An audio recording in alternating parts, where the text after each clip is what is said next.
Hello, everyone. Welcome to Hindsight. That's a new spiffy name. I'm Cameron Skirhady-Palazzo, your host today for this wonderful podcast about the EEC.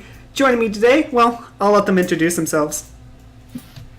Hey guys, I am Philip Zexter Henderson. I'll be helping this podcast today. I'm Freddie Sizzle Kid Boydu. I'm helping as well.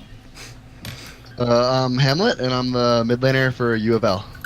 And our wonderful guest today. And, we have Hamlet. So Hamlet's done some very interesting things and has sparked some discussion with your first power rankings there, buddy. That was a fun week. But since we have the only person doing power rankings for the EEC, I figured that this week we would structure our podcast a little bit differently. So we always start by talking about the teams, how the league's going. But we'll start this time around. We'll have Hamlet kind of talk about how exactly does he go about doing these power rankings. So all right, yeah. So the way I've done them is I go out based off of the results, not really how good I think each team is. I wholeheartedly believe U of L is better than VCU, and that U of L will win this weekend. And you're wrong. Oh shit! But VCU played in not clean games against UC, but close games. I thought UC just looked bad, not VCU looks good. But I had to give them credit. I mean, no one saw that second game, but the stats of that second game were I don't understand why we didn't do it with them. How do you lose a game by only giving up 4 kills? Even though I know the people on that team, I can't defend them on that.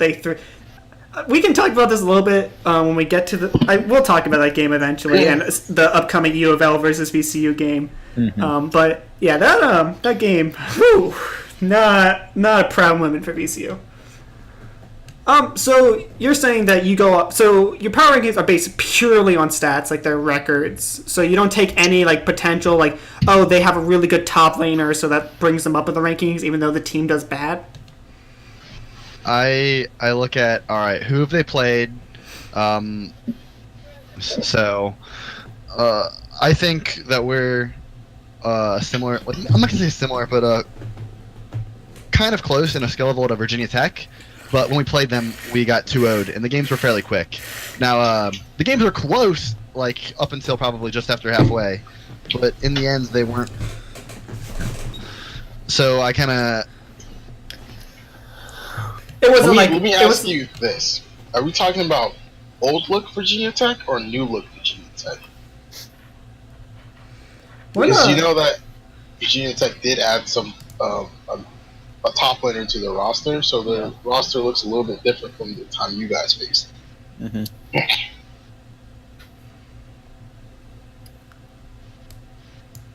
Hello? Hamlet, did his mic go away again? Oh no. Oh shit. Okay. Mic issues always The plague me. hard-hitting questions destroyed his mic. Yeah, he couldn't answer. No, oh no, Tech has a new top laner. Hello? Yes, Hello, they welcome did. back. All right. He is. So did you hear my question? Yeah. So I don't really take roster changes into account until after they've played with the new roster. I know UTK had a roster change, blown out by Virginia Tech, and I didn't expect them to really play it close, but I didn't expect them to get beat as bad as they did. And so I've dropped them down to 5th, and if they can pick it up, then I'll move them back up. I would say that UTK could beat VCU. Huh. Really? If they get back to their week 1 form. They weren't great in week 1, but they were decent. Okay. All right. We beat them 2-1, and the games were pretty close. All right, I can respect that. So again, I at least have the week 4 power rankings pulled up, and I just figured we go down the list and use that as our team discussion, and whether or not we agree with their position there. So no surprise here, University of Cincinnati sitting at the top. I don't think anyone's very surprised about that. Yeah. Again, the team that's looking like the team to beat, but again, as pointed out in the power rankings, has shown a little bit of mortality here with dropping a game for once in the series. Yeah. Well, I wouldn't say for once, because they dropped a game against VT, didn't they? Yeah, they did. Yeah, they they did. did. So I think it's just like, I think it was just an off week for them, really, just in how they played and how everything was looking up. I think that it can show that they need to be focused, or else they're not a good team when they're not focused, and that can just show the swings that they can make. But I think overall, if they play to their potential, they're probably the best team in this section. Their 3 marksman draft in game 1 in a tank meta was absolutely boosted. Yeah, I feel like that might be a meme going forth. I had Corgi, Ezreal, and then Zaya. Yeah. Yeah. They should have brought out the Quinn top just to, just cement that. MF support too, just Yeah.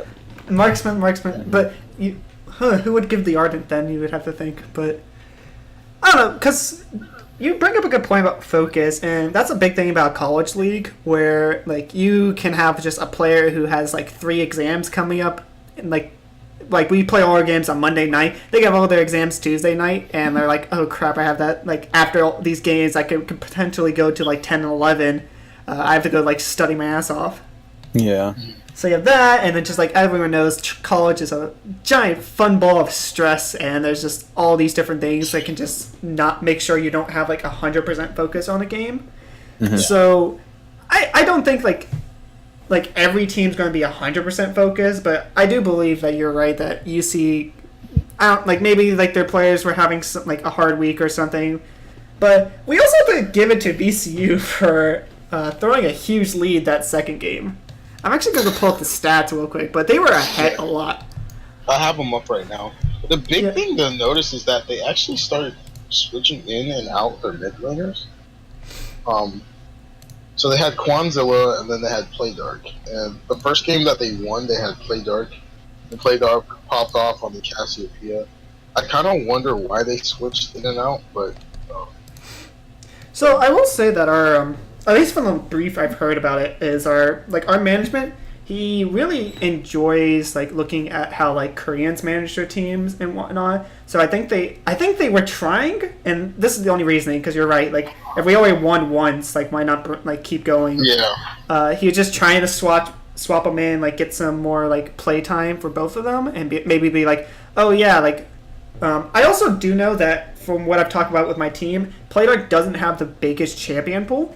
I mean, we saw Game 3, he brought out the Diana, he has a Cassiopeia. So it could have also been like, oh yeah, after he pops off like this Cassiopeia, they're not going to like let him have it again. And I don't... Did they ban it Game 3? We have actually the stats. People are actually linking the stats, but we don't have the ban. No, you can look at it. No, they banned it. Oh, if you look at the match history. So yeah, it could have been that. Oh wait, no, that's hang on, that's Game 2. Where is? Did they ban a Game 2? I was looking at which side were they? Game 3 was the first ban. Game 3 was the first ban. Cassiopeia, Talia, Tarek, and then Jace Red. Yeah, and then Game 2, where they switched them out, it was they banned the Cassiopeia again. Mm-hmm. And that was in the first round. So that was probably a reason. They I don't know exactly what his pool is, but from what I've heard, he has a limited pool, and they're like, oh, he's not going to get that Cassiopeia again. Might as well switch him out. I do know Quanzilla can play a lot more standard stuff, like we've seen at Syndra so far. We've seen Orianna. I don't think he plays Talia, but we know his casting is very scary. So it has a lot of stuff he can bring out that, like, you could ban him out, but then you like let the other lanes have like all their other picks. Yeah. Mm-hmm. But how we started this off, I did want to talk about this game too, and we didn't really exactly say what the stats were, but hang on. God, going through these screenshots is annoying sometimes. But Game 2, like, the highest person on, like, it was 4 to 10 UC side. Like, they were getting stomped, and then they just managed to come back. And it just looks like their ADC was managed.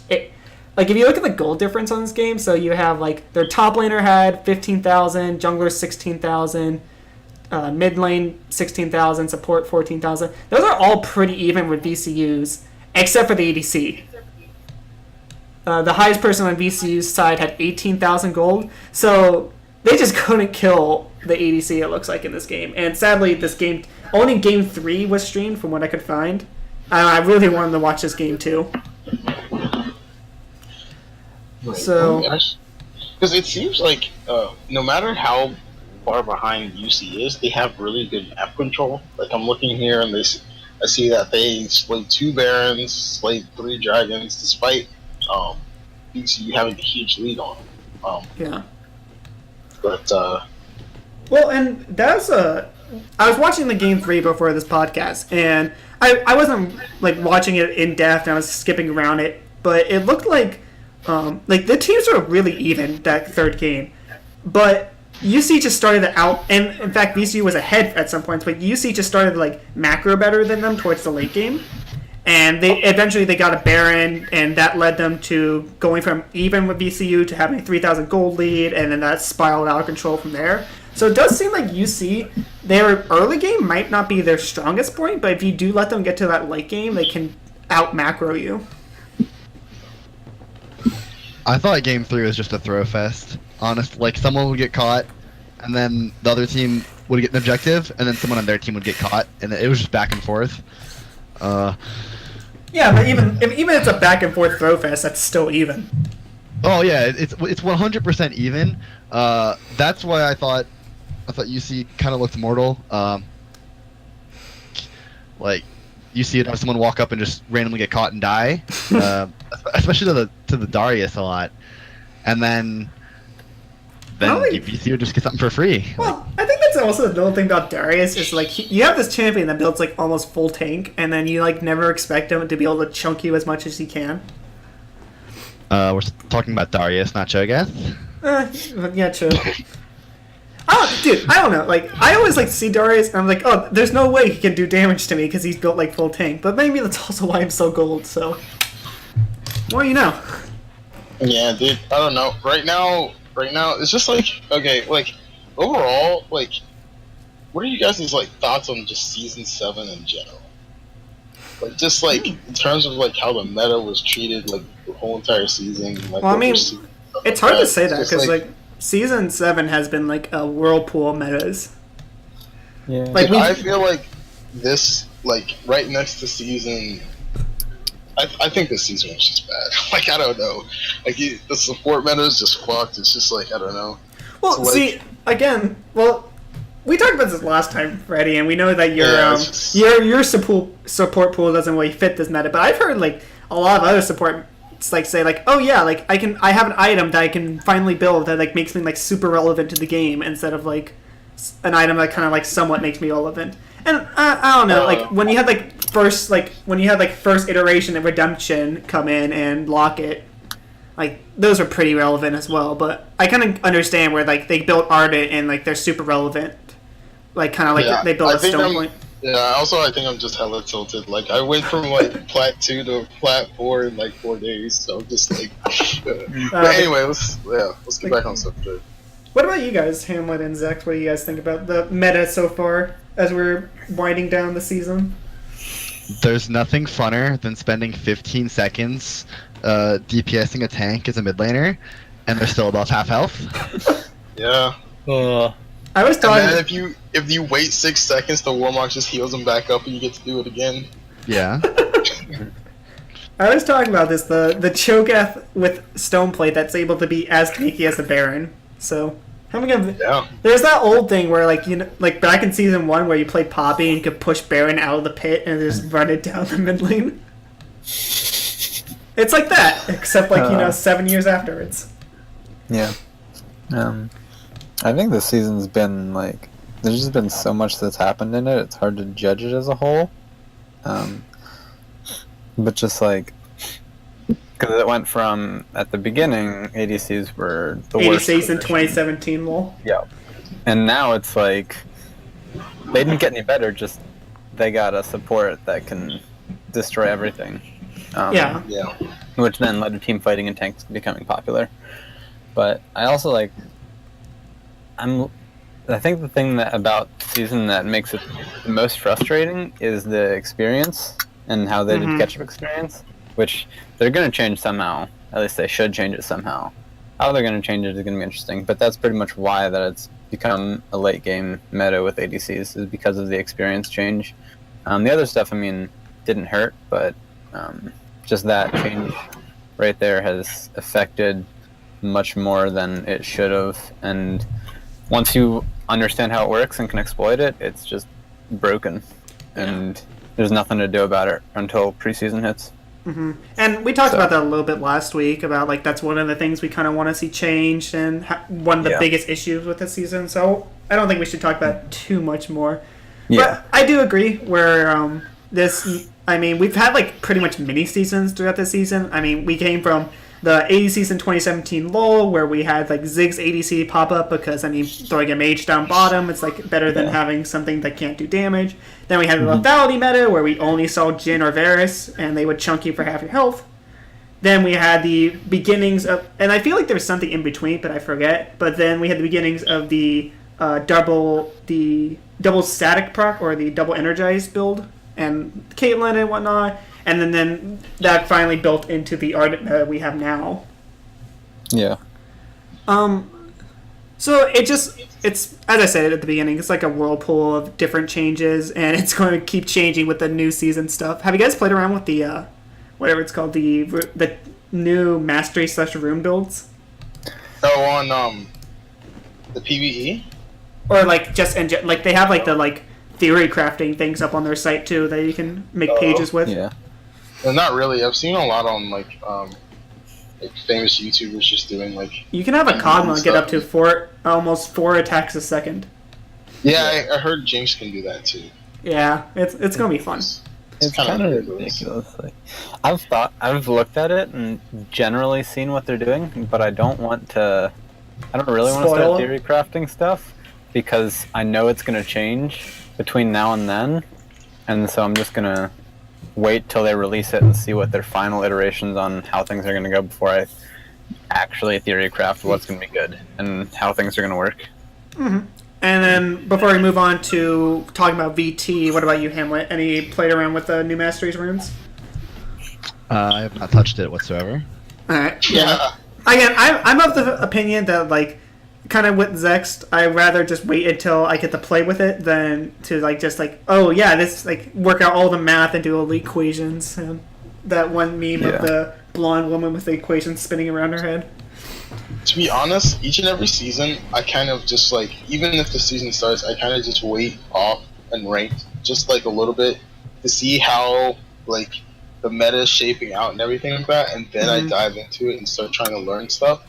Because like it's just a matter of time before like LCS starts and then the pros start getting their hands on it, and this is like what shapes like collegiate play, and like this is what shapes basically how you play in solo queue. Hopefully, except for like, you know, sometimes in solo queue no one cares like what's strong. They just play what they want. But like yeah, every new season, like especially like last season when we had like Thunderlords coming in and stuff like that, and everybody was building Thunderlords on everything.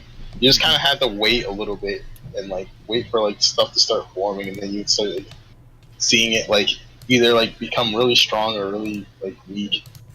So I think that's what's going to happen again this season. Alright, makes sense. But I think we talked a little bit about that, so let's go back on to talking about the conference. So moving down the power rankings, at second place we have VT sitting at that good old second place with 3-1 record. And I think, so we know that UC, like, anyone can agree that they sit at the number 1, and then I can probably agree with VT, but I don't know. I feel like they have shown some weakness, especially in their games. Because didn't they struggle against a low tier team, didn't they? I'm like trying to track my brain. Yeah. They struggle against?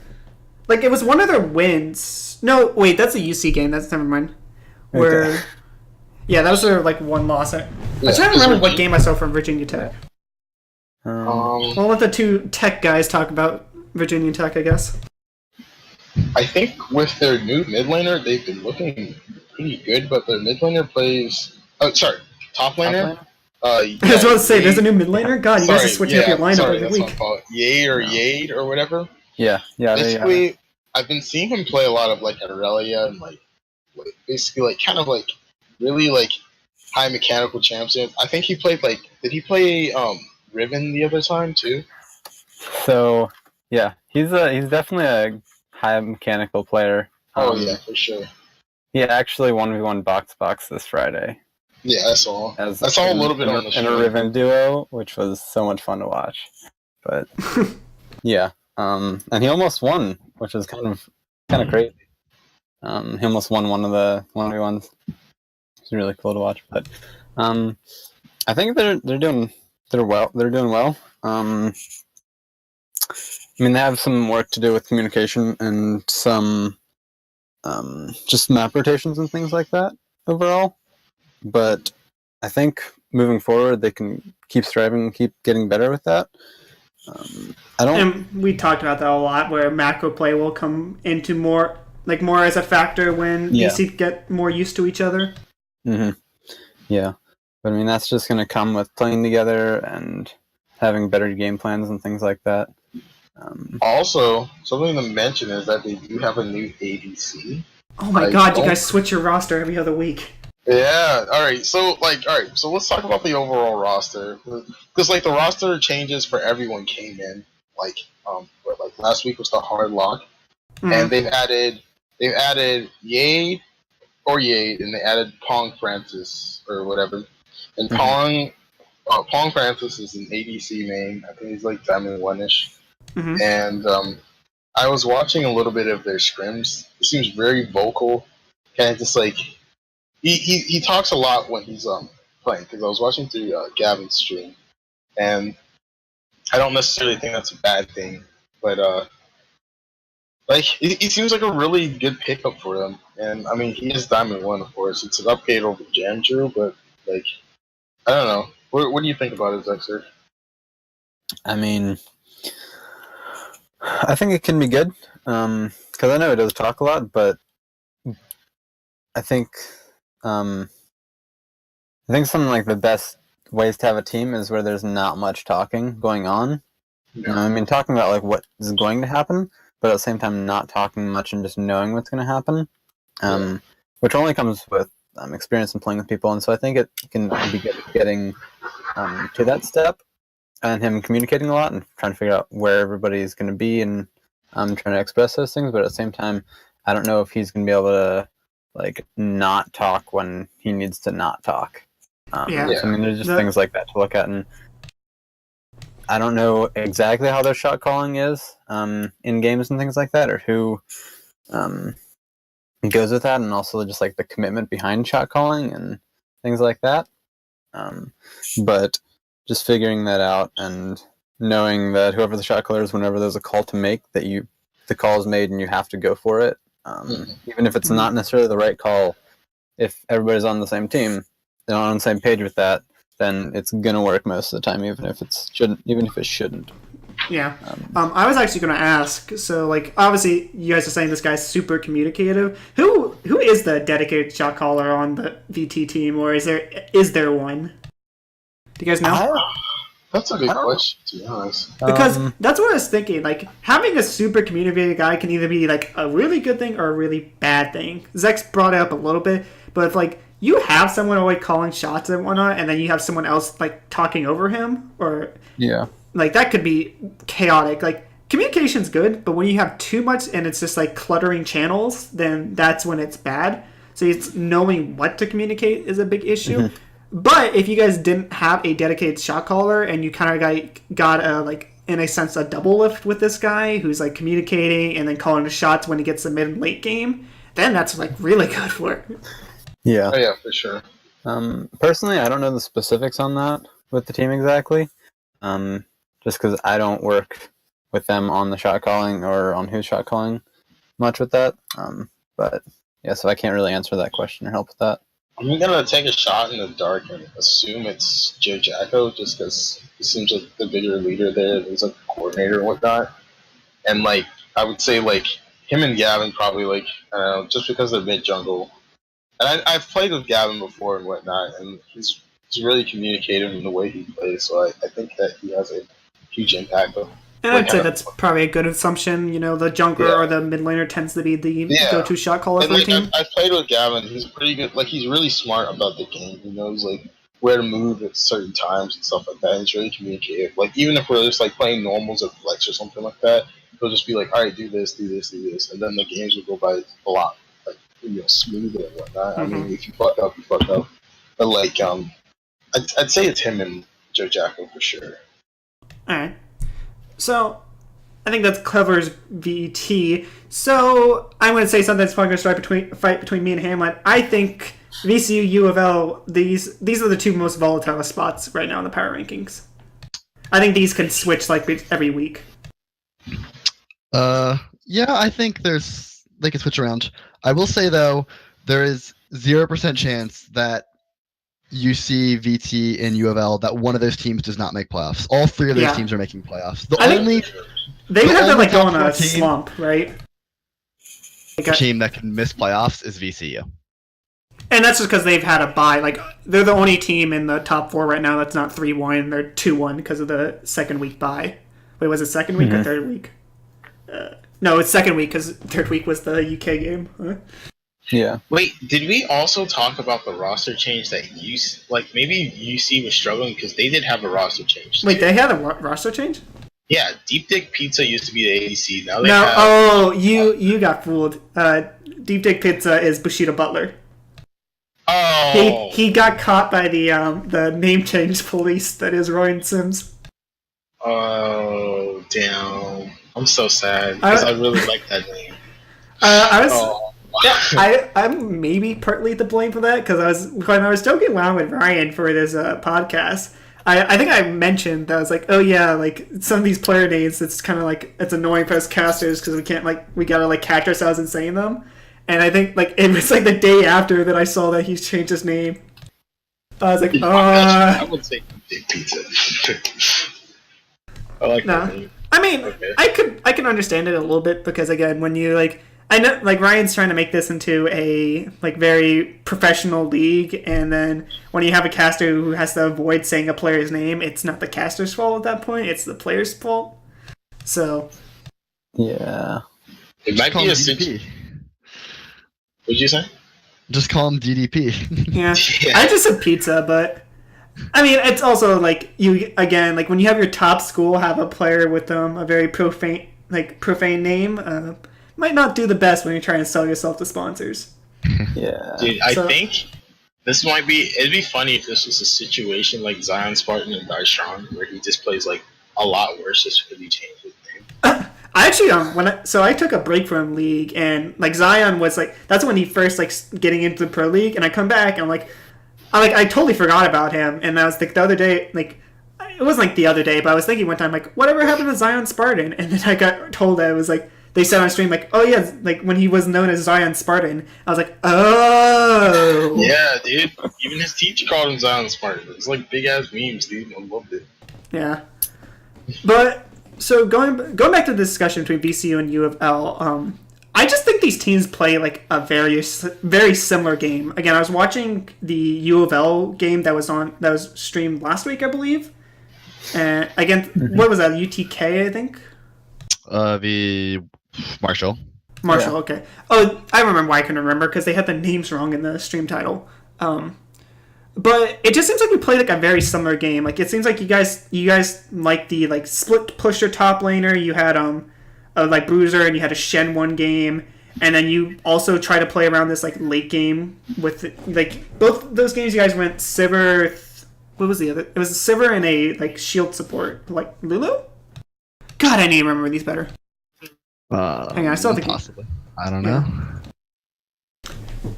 So it just seems like we play a very similar style of game. So I feel like that just comes down to who's practiced more, especially in our game coming up.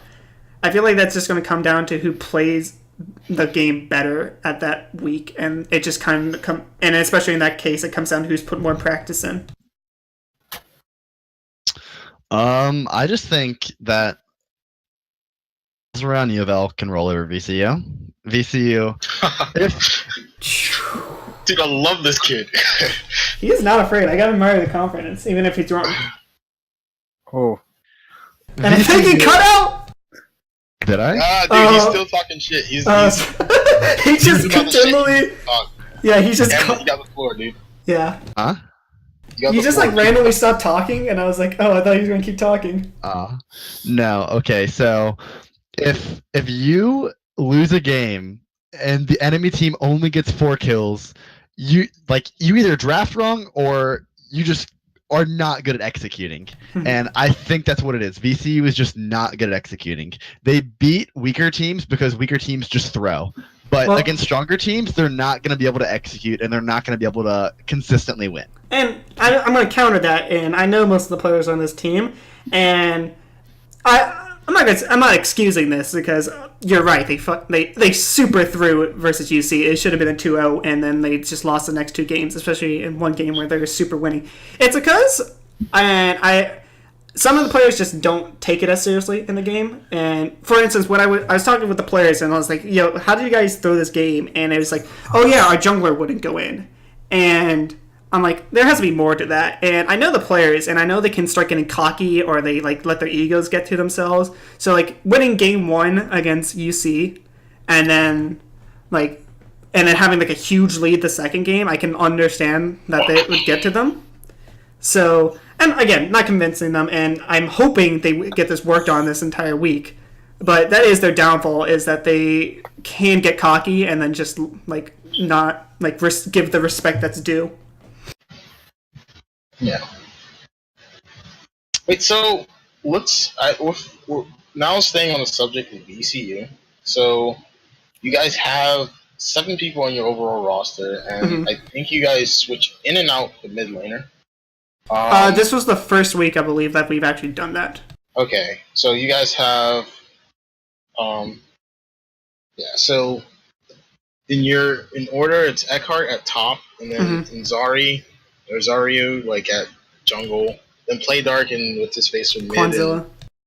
Yeah. And then I'm assuming it's Biroga, and I actually have no idea how to say his name. Tony and Apto are 2 starting ADCs, and then Kirsay is our support. Okay, so you guys have a lone support. Okay. Yeah, and again, I'm not I kind of just let the team do what they want, and I don't get too much into their affairs. To my knowledge, we have 2 starting mids because Playdark has a very busy school schedule, and again we've talked about his limited champion pool already. So just having the ability to flex him, and I do know that Zach is Quanzilla just plays a lot more. It's also Playdark, I think, is ranked higher too. I believe he's Masters, so he's technically a higher rank, and that's why he's one of the starting ones. But again, it's just. I think the main reason we have a sub for that is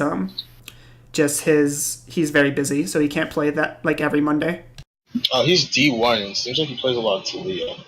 It's really good stats on Talia, actually. Oh shit. Yeah, when the tryouts are first happening, everyone was hyping this guy up. I've actually never been he doesn't come to club most often, so he's only friends with some of the higher elo players. So everyone's like, oh yeah, I'm not going to try out for May because he's trying out or some stuff like that. Yeah. And then we have 2 ADCs because I believe they're just very even in skill, and I do think that for instance, Apto plays a lot of Jinx, and it's one of his go-to ADCs, and I think Tony's a very very good on Twitch, so it's also just a champion pool thing. Okay. That's fair enough. And also just something to keep people oh, this guy can take my spot if I start slacking. So who would you say is your main shot caller on that team? Main shot caller on that team? I would say. See, the thing is, it's hard to say on that team because I haven't seen them. I know all the players, and I think it's more of a discussion, which could be why they don't do as well. They don't have a dedicated leader. Because I know all 5 of them have their own opinions, except for maybe our ADC. I think he might just go along. But I know so we usually start the games out with Eckhart, Azaru, Quanzilla, Kirsay, and Biroga. And I know Eckhart, Azaru, Quanzilla, and Kirsay can all shot call. Yeah. So I just don't know who is the the alpha who beats away everyone else and says no, this is the plan. Because I haven't been I've watched some of their scrims sometimes, but I don't ever get to listen to comms. Okay, fair enough. In game one, the one game VCU won against UC, it took them 53 minutes to beat a triple ADC comp when they drafted J4, Gragas, Braum, Varus, Cassiopeia. So engage in every position. J4 built Triforce. Wait, was that J4 or the jungler or the J4 top lane? Okay. Not really sure about the whole Triforce. No, I could have understood it if it was the jungle, because my jungler tends to do some interesting things sometimes, to say the least. But yeah, top lane. I do know our top laner tends to know builds better, so I actually can't explain that one. I mean, unless There's a lot of difference. I mean, I think we all agree UC's better, but unless UC is leaps and bounds better, there's no way that if this game's close, it should go on this long. Yeah. And I don't have the match history pulled up in front of me. I could probably pull it up, but let's see. As you did mention before, I think this is seriously an execution problem. And that's why I was trying to figure out who their shot caller is. And that could be an issue, because, again, if they don't have a dedicated shot caller, then that's why they have such an execution problem and just a problem playing together, because there's no one person leading. It's a discussion where everyone's shouting a different order, and then three people back down and go with one person's order that time, and then it just starts over again. Mm-hmm. In this game, basically UC just threw because they have 3 AD carries. Yeah. They were up 5,500 gold at 26 minutes. So okay, that makes more sense that was a long game, but with all those long games, we've had one game go past 30 minutes. Okay, I think we have maybe 2 games. One game go past 35 minutes so far in our season, and that was just because we had a sub and affected West Virginia a little bit. And even then, they had a late game scaling comp, and we had an early game comp, and we still just came back and beat them in 40 something minutes. Mm-hmm. I don't think the games will go long. U of L versus VCU. That's why I think U of L will come out on top. We kind of just get to mid game, and then the game's decided there. Even in our one loss against Virginia Tech, as soon as we hit 18, 20 minutes, there'd be a couple fights, and that was game, basically. We didn't let it go on like the UC VCU games until 40 minutes, until there was a game-deciding team fight. Mm-hmm. Makes sense. Well, guess we'll see who wins tomorrow. In fact, in less than 24 hours. I think, unless we have anything more to say about VCU and U of L, Zach, Sizzle, do you guys have anything more? No, I'm good. So I think No, not really. Yeah, so we can start getting to the bottom half of the power rankings, starting with UTK. I think UTK is the only team that can become top 4, and that is by just winning against people ranked below them, and then just beating VCU. Mm-hmm. Who has UTK played so far? They haven't been streamed, have they? Or I'm not sure. I don't think so. All right, they lost to U of L week 1. They beat Towson week 2. They had a bye week 3, and they lost to VT week 4. So they haven't had an easy schedule, and the only easier game they had, they won convincingly. Yeah, so I do kind of agree with you on UTK here. It's just they're versing they've versed 2 top 4 teams so far, and then a bottom tier team. So it's hard to say. I do agree that they have potential. We haven't just been able to see them play out like all the teams, obviously.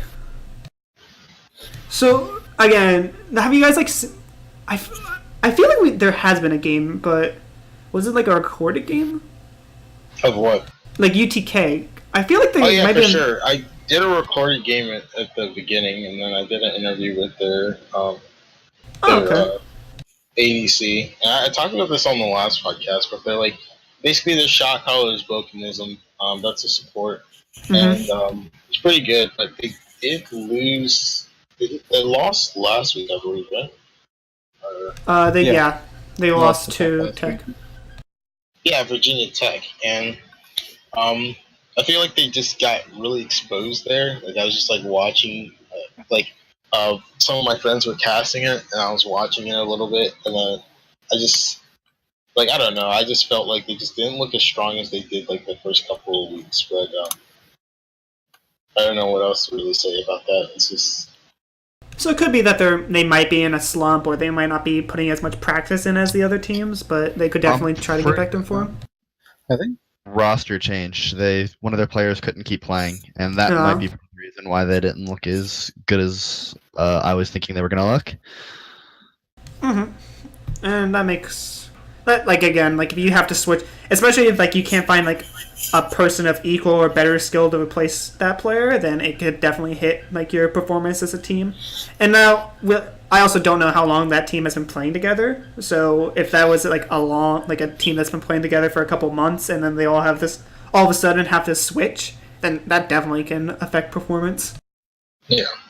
Yeah. Yeah, they also play. UTK plays West Virginia tonight as well because they moved the game. Oh yeah, I forgot about that.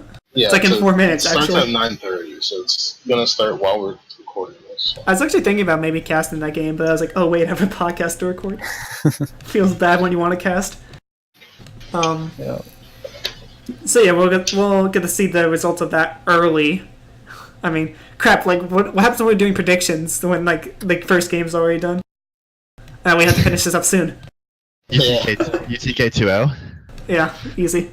Yeah, because it's against West Virginia. They haven't been looking good. But last week, okay,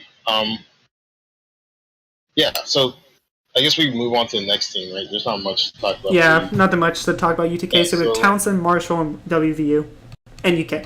I guess we can start with Marshall first. Hamlet, what are you guys' thoughts? Because you guys did face them last week. They managed to keep it close early, and then they kind of just threw into us, and we won. I don't think they're upsets on anyone, maybe above UTK, but I do think that if they make the right decisions, they have chances to take games off of teams a lot better than them. And I definitely think they can compete against WVU and Towson. But unless they shore up some of their mistakes, I kind of think they just. The same thing with West Virginia is they'll get a lead, and even if they get a lead, I think they'll just throw. Mm-hmm. Yeah, and I think that just comes down to their player. Like we talked about this last week, it's just their player skill. Their highest player, I think, is Plat 1 or maybe Low Diamond, and when you have that competing against these like full diamond rosters or like some rosters they've had master challenger players on them, it's just like you just have huge score leads in just the laning phase, and then if you do get a lead, you don't know what to do with it. So I do think like for like a team that's like I think they have, other than UK, I think they have one of the lowest like team averages, and they've been putting up a good fight. I think they came into this because UK didn't give a average elo for their team. I think they came into this tournament as the underdogs, and while they are like staying at the bottom of the rankings, they have been at least putting up a fight.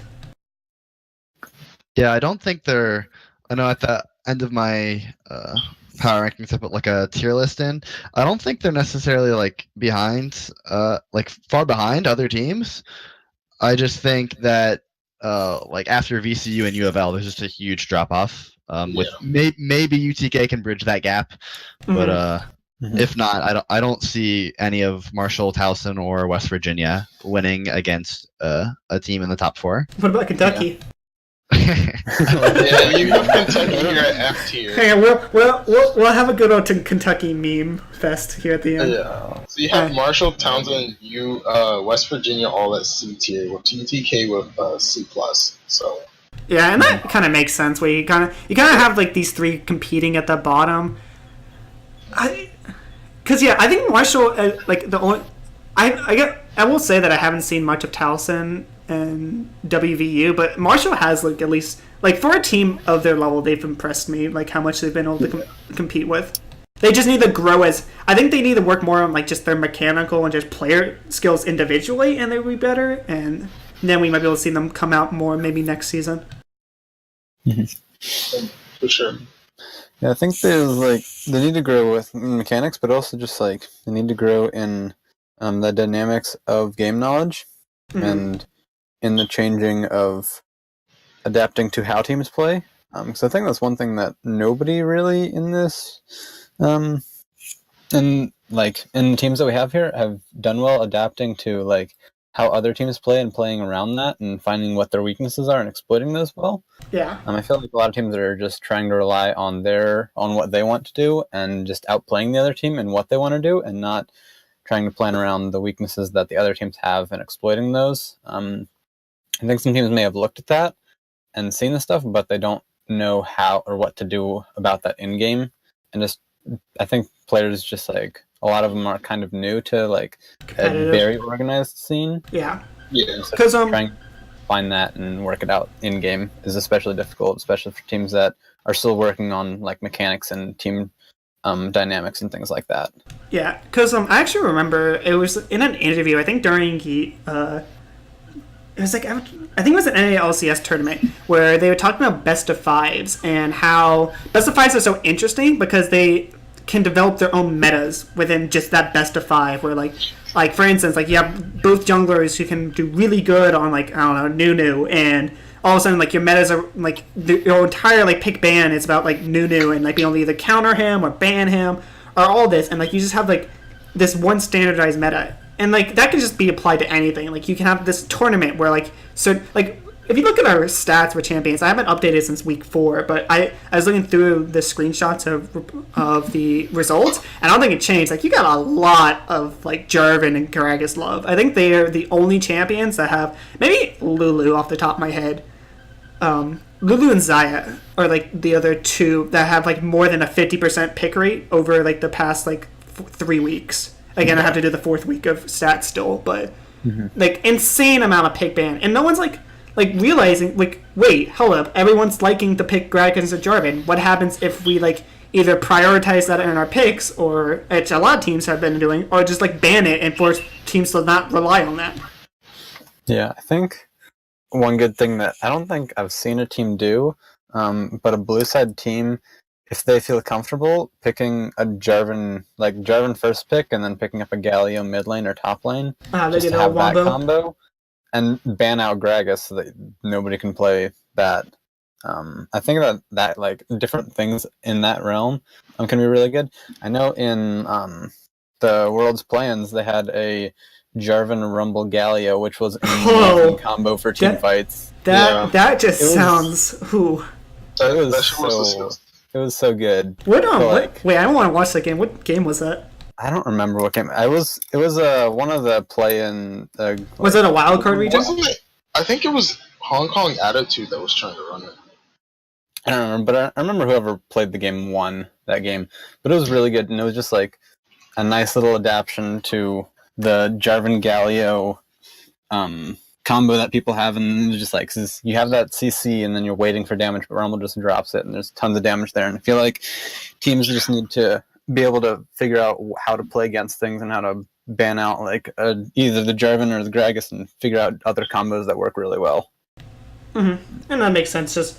And I believe we touched on that last week too, where just like teams don't really value the pick ban phase as much, like going into like in-depth draft strategies, especially like researching enemies. Like everyone always does like a little bit of research, like like standard like look at the op.gg, who's their most played champions, but just like going back, looking through games, like how did they play, what kind of champions might they want to play here, and like also like being like, oh, if they do pick this champion, where do we go? And it's like I think a lot of people are just reactionary and not like proactive in their bans and draft. Yeah. I don't think we have any more to talk about that. Have we been through all these bottom three? I think we talked about all Taliesin, Marshall, and WVU. So We've kind of mentioned them briefly. I mean, I don't know if you want to go more into like their rosters or anything, but yeah, I we didn't think talk about Townsend that much. I think Alright. they'll. I just think that they will be taking wins amongst each other. well, I also think if you look at it, so Marshall and WVU, to even have a chance at playoffs at this point, they would have to win, 4 of the 5 of their next games? WVU would have to beat Virginia Tech and VCU. Yeah, and I don't see that happening. Marshall would have to beat Virginia Tech. Again. Yeah, I don't think that's gonna work. Yeah, they And also so- have ETK as well. Yeah, but it's like they have to, as I said, at a 1-3 record to get playoffs, they would have to be winning. So what record do you need to have to get into the playoffs? I actually don't know off the top of my head. Do any of you guys know? No. It really just depends on how the cards fall. Honestly, if UC 8 wins every game and VT wins every game, but the UC game, probably 5. So you need, okay, let's just go assume you have to have a positive record. So I mean, you could take it with 4-4, but it'd probably be a tiebreaker, and that would mean that some of your bottom tier teams would need to take wins off of VCU yeah. or U of L. Well, so let's just for theory crafting purposes say that positive record 5-4.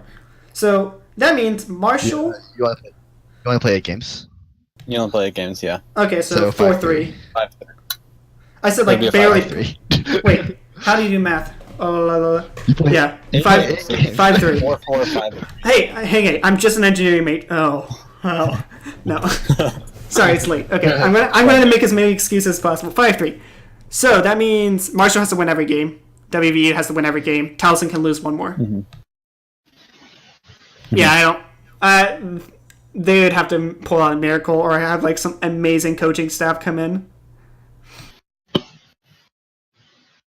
So yeah, I don't know. I don't have anything else to say about these bottom 3. Do you guys unless you guys want to go a little bit more in depth? I know we've said earlier we didn't go really in depth on Taliesin. Yeah. We never talked about University of Louisville's roster overall. I don't think we did. Well, we have Hamlet here. Do you want to sell Yeah, out your do team you a little wanna- bit? Yeah, I mean, because you guys have 9 people. That's a lot of people in the squad. Oh, wait, you guys have 9 people? I Wait, gotta look what? at these. Yeah. I thought you could only have 7. Yeah. so, I mean, I guess 7. No, and you all have 7. They have 7 on the roster. All right, so we have 7. On here it says 4. Okay. So we being have us. Okay, We never have mind. 7 on the roster. We've only played with we've played with 6, and realistically, we really only play with 5. We don't really sub in and out too much. Mhm. If we did do that, we'd have a kind of a drop in quality. We don't have a very deep talent pool, I'd say, but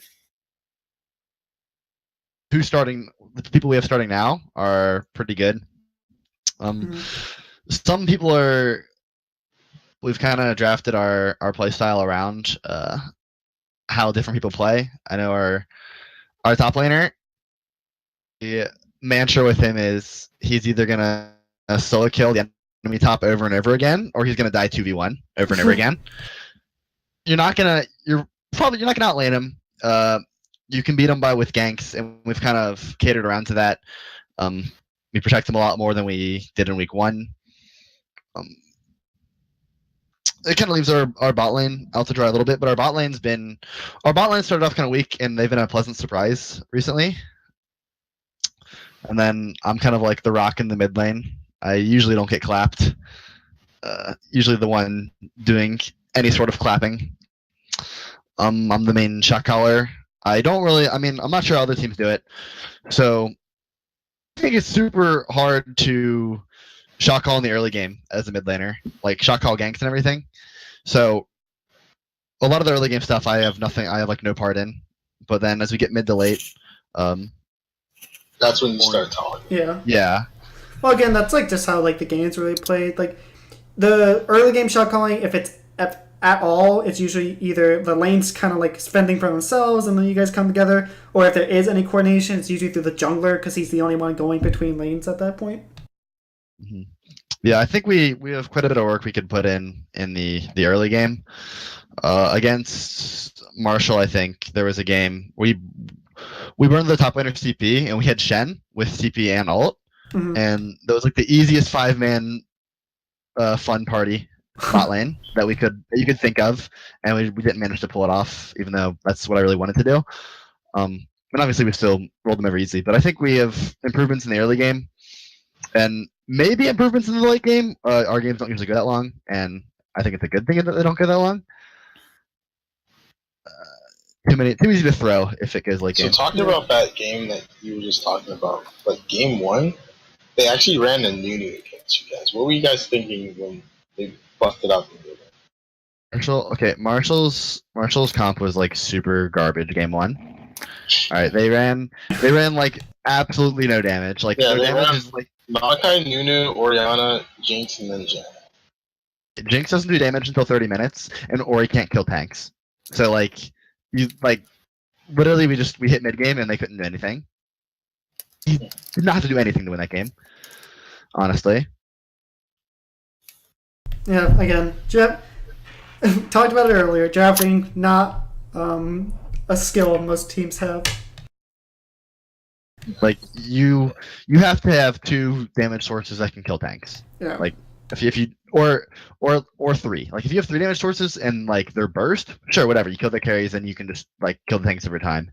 But if your best damage is a Jinx that doesn't come on until 30 minutes, then you're gonna have a bad time.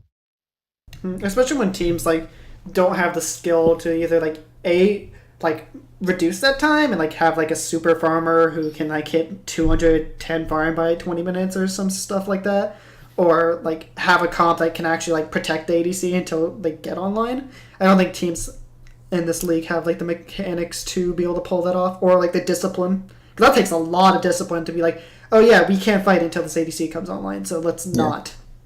Everyone wants to be that fragger. Yeah, and also something that you mentioned, you said it briefly, but like 3 damage, a 3 damage comp is better in this league just because it's not as organized as a professional team would be or a well-organized team would be. So just having an extra damage can compensate for the lack of macro movements that teams do. Just having that extra security in a bruiser versus just a full tank lineup and just not being able to play the map properly and as well as you should do. And without doing that, you kind of can't really play 3 tanks very well. So, yeah. All right. So I think that wraps up most. So how much do we want to go into UK? I will say that, so the first podcast, we didn't really know what to think about this team and why they were 0-2. I quickly got to find that out the following day when I got to cast the VC versus UK game. Yeah. So I was looking into it, my co-caster, and we were looking at the lineup. I think their highest player is a Plat 1, and I think their lowest player is a Silver. Fuck. For, Marshall? No, UK. For UK. UK Yeah. climb in the meme tower Yeah. because they aren't going to climb in the actual rankings. Like, what I don't get is, like, how... Like, Plat isn't that uncommon of a rank. So, how is there no Plat players on UK? Like, how do they not have a full team of at least Plats? It might be... I'm thinking it might be the development of their club. Because sometimes, like, what happens is, a lot of times they don't have... Like, alright, so it could just be a whole bunch of people who are, like, really cool with each other, and they don't, like, get together and, like, approach other people who might want to play. Like, I know UNC, actually, one of my friends goes to UNC, and there's basically, like, one kid who kind of, like, runs, like, the UNC club, and, like, he basically, like, has his, like, friends, like, do stuff, and, like, basically he'll, like, throw together, like, a group of, like, all his friends to, like, basically, like, do, like, the professional professional stuff and whatnot, or like the collegiate league, and they're pretty garbage. Like we played against their B team, and they were pretty bad. But like it was just because like again like the leader of their club just kind of threw them together. So I'm thinking it might be the kind of same scenario with these guys. And yeah, that could be oh, you go, Hamlet. Yeah, that could be it. I know I'm the only person on our league team who was in the club before this semester. So I mean, that could definitely be the reason. If we didn't pick up new people, it wouldn't be awful, but we wouldn't be top 4. Yeah, you guys wouldn't look as good. Yeah, so they probably just didn't do enough recruiting. They probably just need some new leadership in there because like right now what it looks like is like basically they kind of just threw together some people, and like they're just like, oh okay, well we threw together some people. What the fuck do we do now? It's like and it seems like none of the people really know what to expect or what to do. Not to really like harp on them too much, but like like the big thing is they are like getting up and like competing, but I don't know. Like I feel like as a club, if like again we talk about this how this entire tournament series we're trying to like Ryan's trying to make this into like some like really big like professional league, and so like means like there are high stakes in this, and it's just like you're gonna like this is like the best you can put together when you want to join this. Yeah. Like sure. I by the way, I just like went through in like op.gg all the like starting players from last week, and it was unranked, plat 2, gold 5, silver 1, and gold 3. Yeah, I just dropped the link in the Discord too. If you guys want to look at it too. Yeah, if the league's ever going to be like a really competitive league, you're not going to see a single player with platinum at that point. Yeah, like this, and again, this is the first iteration of the league. Next season, it's going to be more competitive. They're going all the teams are probably going to take like a break over the winter, but then get back to grinding. And then as this tournament gets more and more serious, as more prizing gets on the line, it's going to be more and more serious. The teams are going to get more competitive, and eventually, like a team like this, they're never going to be able to compete. It's like they already can't compete. Yeah. So we said it earlier. UK just needs to like either like get some like coaching, like get these players to take it seriously. And not saying they don't, but they have to be grinding their mechanics if they want to like. Because so going with the VCU versus UK game, yes, like it was unfortunate the first game their jungler was DCing and he couldn't play the entire time. But even with that, Dan, our jungler, he didn't gank any lane, and so he was putting no pressure on, even though the enemy jungler wasn't in the game. And every lane was up 50 CS by like 15 minutes. Like they were just losing hard in the laning phase. Yeah, you can't really. You're never gonna be able to fault UK's macro for them losing the game because they're just gonna lose every game in laning phase. Yeah. I mean, other teams like Marshall, like they're gonna be down like probably every laning phase, but they're not gonna lose the game there. They're gonna have opportunities to come back. But with UK, that's never gonna be an option. Yeah, like a 20 CS lead or like 15 or something like that. That's like understandable from like Marshall or one of these other bottom teams. Like, but that's not losing. That means they're at a disadvantage, but they can at least like pull something off, get a dragon steal, get a bear in play, get a potential ace, and then do something off of that. That's possible. But when you're down 50 CS, that is an entire item, isn't it? From just gold. Because 33 CS is 1,300 gold. Because I remember that as an ADC main for BF Sword. Oh, yeah. So like 50 CS, that's about 2,000 gold. Someone can do the gold calculation by that, but that's almost an entire item just by farming. It's like 2 kills. So some shit like that. Yeah. So UK just has to look at more like just their players and like either recruit more talent or build talent because at this rate they're just going to be the 0-10 team. Like practice, they should just have solo queue practice. Like, yeah. Because no amount of coordination in macro is gonna like maybe with really good like cheese, like maybe with cheese they could win a game or two. Yeah. But, I mean that like even then you're still going to be at a huge disadvantage. And see, that's the thing. People. So for a while, when I was actually pretty decent at Overwatch, and I had like some friends coming from League who would like ask me for Overwatch advice, and they'd be like asking me like macro decisions, like positioning, when should I use my ultimate and whatnot in that game, and I'd be like, all right, you don't need to be worrying about that. Like if you can't aim and shoot, you're not going to be doing anything in that game. So you need to learn how to do that first. Like if you cannot point your gun and shoot, like why, like you can't be worrying about like the more advanced stuff. And it's the same thing with UK. Like they can't be like thinking about these like advanced like macro is a very advanced like concept in the game because it's not like inherent. You actually like that's actually where you like start putting like it's kind of like chess where like you can understand what all the pieces do, but like understanding like openings and like what to do with the pieces, that's an entire another level of thought. So Yeah. Mechanics are like basic mechanics are a big thing of like all games you play. It doesn't even matter like which one. And like this, as you guys did mention, this team does the basic mechanics over everything. They don't solo queue much, and it doesn't seem like they flex much. Like everyone's like silver 4 and flex, so that's where they're kind of sitting on that. And yeah, so they just gotta play the game more. Yeah, I honestly just feel like it was just like a group of friends who were just like, hey, let's do this, let's get together and do this. But like they weren't like I'm pretty sure because UK like University of Kentucky is a pretty big university, has a very big basketball team. They have people who go there for school and like they have some. I'm pretty sure they have some competitors there. You know? Yeah. They just have to go out and then find it.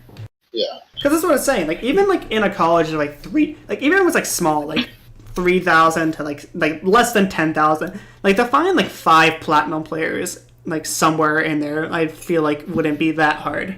Like yeah, you'd have to go out there and advertise, but like it's different. Like it's different than having silvers and golds on your team. Yeah, I do think it's a good like at least like wake up for them. Like even I don't know how it's set up, but like you can't come in here without a good team and compete. And honestly, I don't even know if they could win with like a cheese early because I don't even know if they could close out a game in time to do anything. Yeah. I know they're trying to set up so with the mandatory teams for in a League and Overwatch to be in the conference. Yeah. I get they're trying to set up like okay, each school like schools are in different conferences. You want it to be consistent, like it is in I guess in like other sports, college sports. Yeah. But there should also be like a minimum. I mean, at least for League, I'm not entirely familiar with Overwatch. I've played it a little. I've played it a bit. It could, if whatever your idea could probably apply to Overwatch. I'm going to just state that right now. It's not that like ranking system isn't very different. Yeah, but I mean, like there should if it like okay, I can see having one or two like silvers, golds, but realistically, you're never gonna compete with that. I mean, there should probably be like a minimum. Yeah, like a minimum.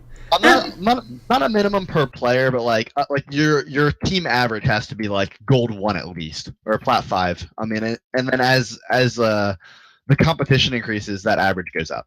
Well, so what if so let me respin that because I'm a person who always believes that like ELO doesn't mean everything. I think it does mean a lot in competition, and it kind of like if you're trying out for a team and like you're gold, it's like one thing. Whether and like it shows how dedicated you are to the game, how much time you put into it. But what if like at the beginning of every conference, so going into a season, there was like a mini tournament that decided who played in it, like kind of like a what is it called in the LCS? The promotion tournament. So the promotion tournament. Yeah, promotion tournament. Yeah, that no longer exists, but because also like as this gets big, so right now there's only 9 teams in the East, but there's a lot. There's like a lot of different schools that could potentially be in this conference and might want to. I know for a big instance, I know George Mason isn't in this conference. I don't know why, but I heard they already have a really good league team. So like, I don't know. I'd have to talk to like one of the administration, like ask why they're not in it. But like, what if they say like, oh, we want to join? And I know like they're Ryan's really big on this whole like 8 weeks because he doesn't want or like just the entire administration of the EEC it's very big on this like 8 weeks, so you can't really have more teams than 9, and you kind of have the slot being taken by this team that obviously doesn't have that good of a squad. So what if there was like a promotion tournament where like teams had to fight for their spot, or like the bottom like 2 teams had to like enter a tournament, and then like the top 2 teams got to play in the next season? You could always have more than one game a week, to be fair, or you could always move to best of one and have like a double round robin. Yeah, you could do that too, but then you just run into like time is always a big issue for college kids, and until this becomes like super serious, where like it's like, oh yeah, every college is having scholarships for this and is dedicated to making these kids compete like they do with normal sports.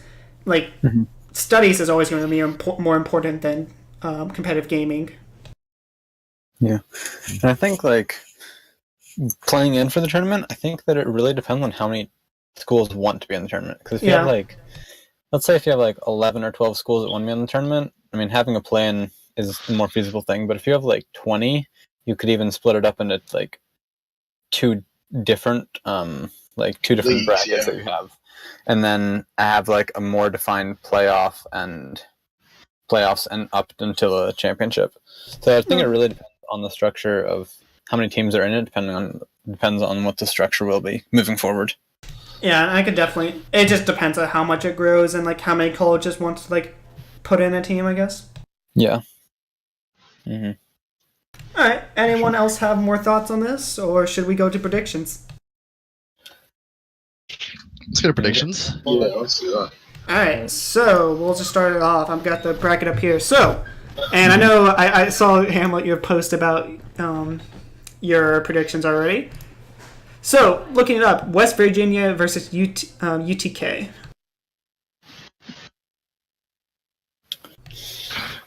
Anyone can start, I guess. Yep. Everyone jump in, I'm thinking. Yeah, I think UTK has this in the bag. I just don't think West Virginia has been looking that good.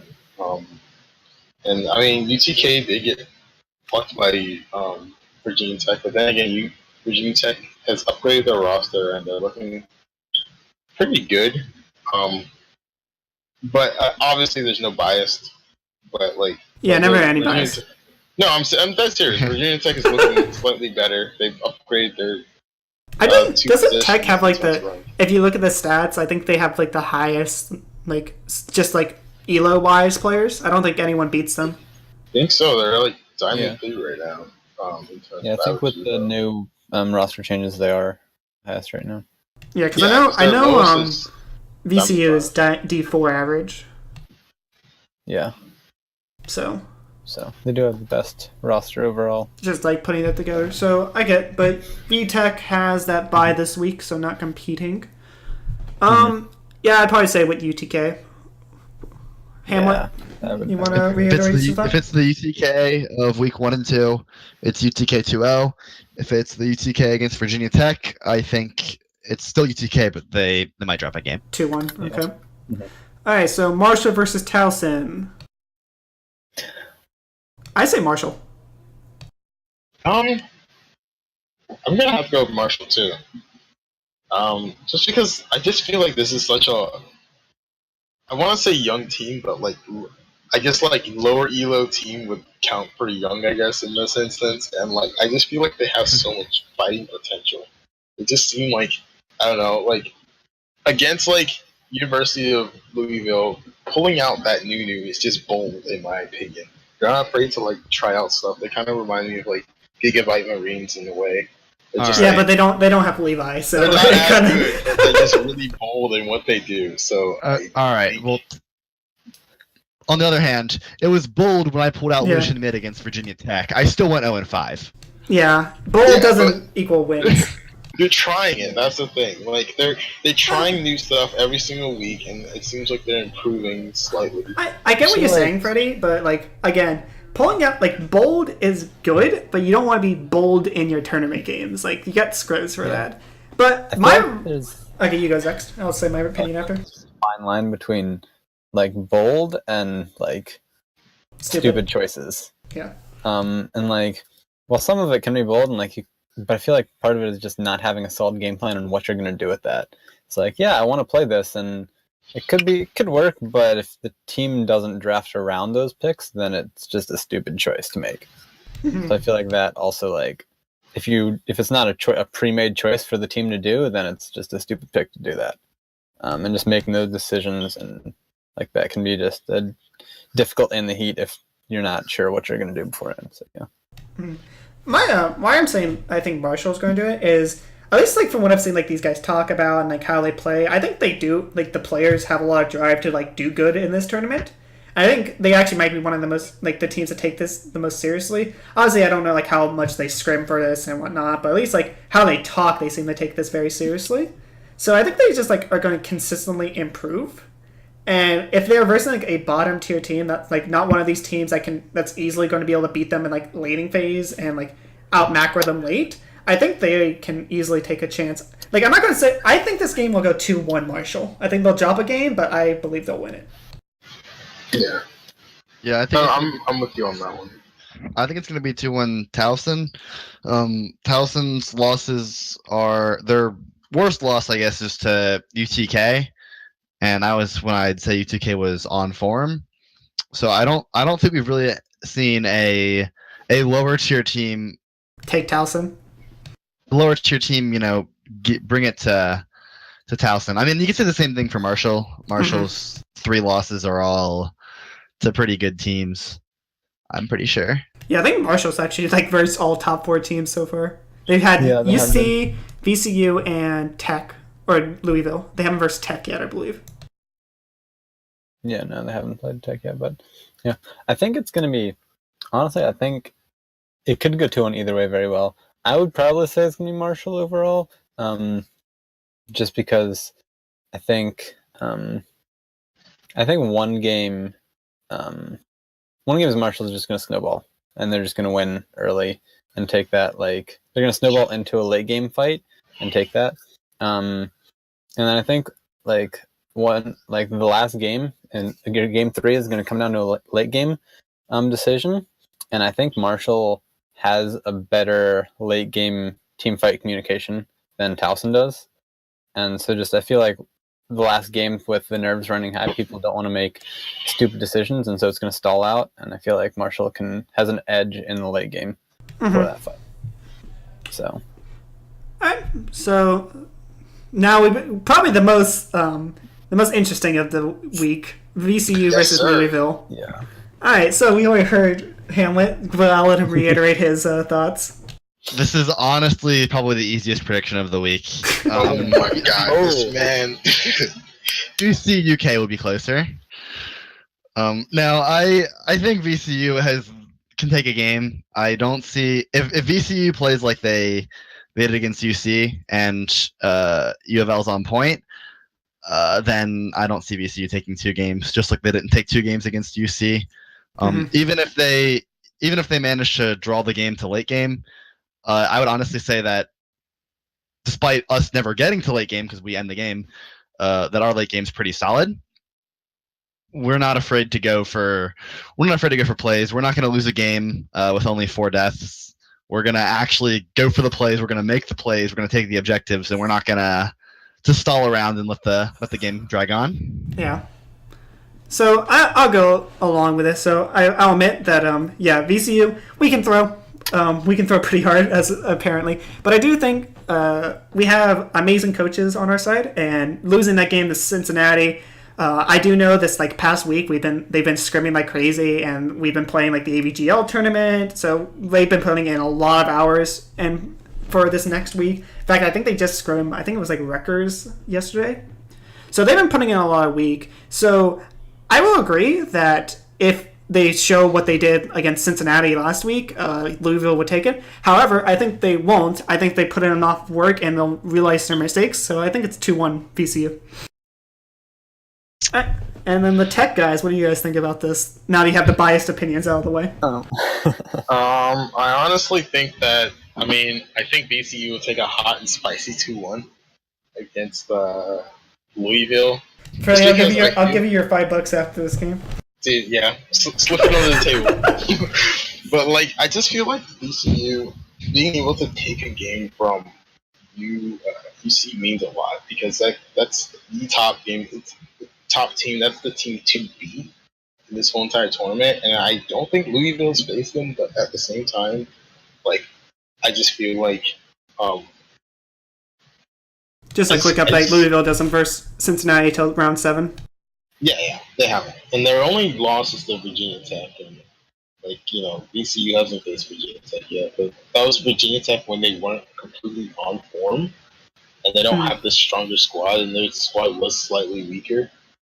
But I feel like at the time of that, VT had the squad maybe the equivalent of VCU, and if Louisville can't beat them all the way, I think that VCU will take the series just barely. But I think it'll be 3 hard grueling games, really close. Yeah, that's why I want to just jump in here real quick and just say why this match is so interesting is because again they kind of have similar records where Louisville versus a bunch of have won against all the bottom tier teams and only lost their one game to a top tier team. Same thing with VCU, losing to the best team in the league and then getting their wins against the bottom tier team. So that's why it's interesting because they both have similar records. So it's hard. You can't really go off of history. You have to really look into it and lane by lane who's going to win it and how they're going to play the macro. So that's why I'm thinking this. Is this game getting streamed? Because I feel like this would be the most interesting one to stream. It is it's the one streamed tomorrow night. Oh, I think I might be casting that. I should probably look at that.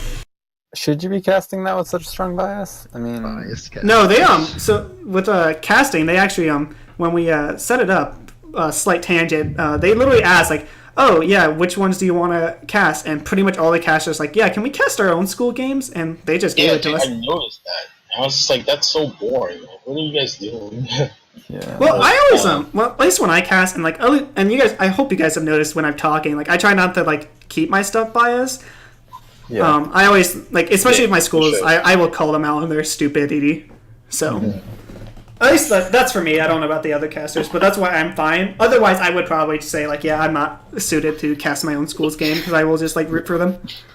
Yeah. All right, but Zexter, your opinion on this game? I think Louisville. Honestly, I think that it's either gonna be a 2-0 or a 2-1 for Louisville. All right, Hamlet, we'll give you your $5 after this game. Sounds good. But I just think that if VCU can stall the game, I think that Louisville doesn't have, just because all of their games have been shorter games and one in the mid game, that they don't have the most experience playing late game. So I think that if they can stall the games, then they can win it. But I don't know if VCU will have an opportunity to actually stall the games out of that.